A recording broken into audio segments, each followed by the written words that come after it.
Before money ruled the world, people traded goats for grain, and silver weighed more than power. But how did we go from bartering to banking apps? In this fascinating episode by RookieFactFinder, uncover the origin of currency, the evolution of banking, and how our financial systems began. From ancient Mesopotamia to modern-day crypto, here's the full story. In the earliest human communities, trade was a simple matter. If one person had more grain than they needed and another had extra fish or tools, they would strike a deal. This barter system was straightforward, but had its limitations. Finding someone who wanted what you had and who also possessed what you needed was not always easy. This double coincidence of wants made transactions cumbersome and inefficient, especially as societies grew and the range of goods expanded.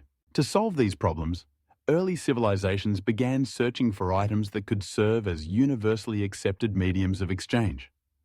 These items, chosen for their durability, portability, and intrinsic value, are considered the world's first forms of currency. Shells, salt, spices, and even cattle have all served as money at different times and places. But it was the precious metals, gold, silver, and copper, that ultimately prevailed due to their rarity, divisibility, and resistance to corrosion. The earliest known standardized coins appeared in the ancient kingdom of Lydia, in what is now Turkey, around 600 BCE.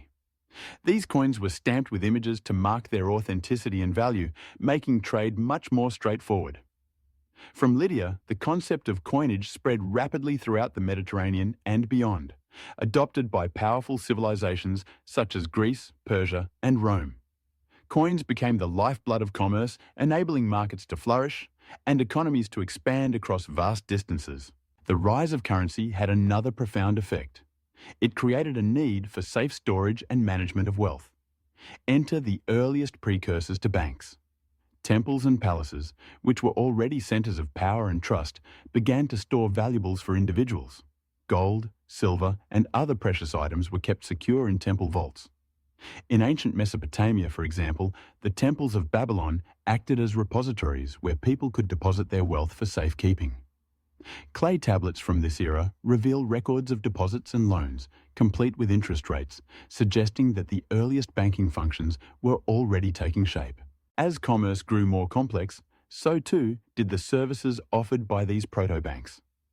In ancient Greece, private individuals known as trapezotai operated informal banks, exchanging money, making loans, and facilitating payments between distant parties.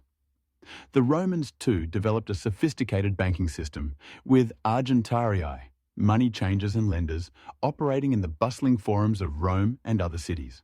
With the fall of the Western Roman Empire, banking and currency systems in Europe entered a period of decline. But in the East, the Byzantine Empire and various Islamic caliphates kept the traditions of currency and banking alive. Merchants and bankers developed instruments known as sak, early forms of checks, which allowed for the safe transfer of large sums across vast distances without the need to physically transport coins. The Middle Ages saw the resurgence of banking in Europe, largely driven by the growth of trade and the rise of powerful merchant families in Italian city-states like Florence, Venice, and Genoa. These families, including the famed Medici, established banks that not only stored money but also offered loans, facilitated international trade through bills of exchange, and even financed kings and popes. The concept of double-entry bookkeeping, first described in the 15th century, revolutionized accounting and made it possible for banks to manage complex webs of credit and debt. As the world entered the modern era, the role of currency in banking continued to evolve. Paper money emerged in China as early as the Tang dynasty, but it was during the Song dynasty that the first government-issued banknotes appeared. This innovation gradually made its way to the West, where governments and central banks began to issue their own paper currencies, backed by reserves of precious metals.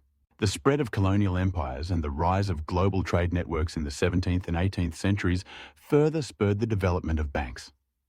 The Bank of England, founded in 1694, became the model for modern central banking, issuing standardized currency and acting as the lender of last resort. In the centuries that followed, banks grew ever more sophisticated, offering new services such as savings accounts, mortgages, and investment opportunities. Today, The legacy of these ancient innovations is all around us.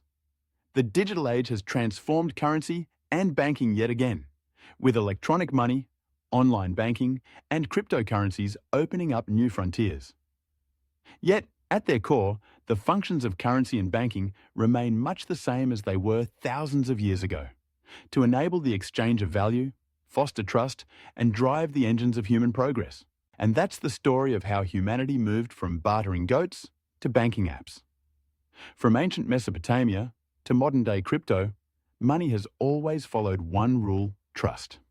If you enjoyed this journey through time, don't forget to like, share, and subscribe to Rookie Fact Finder for more mind-blowing stories from history, science, and beyond.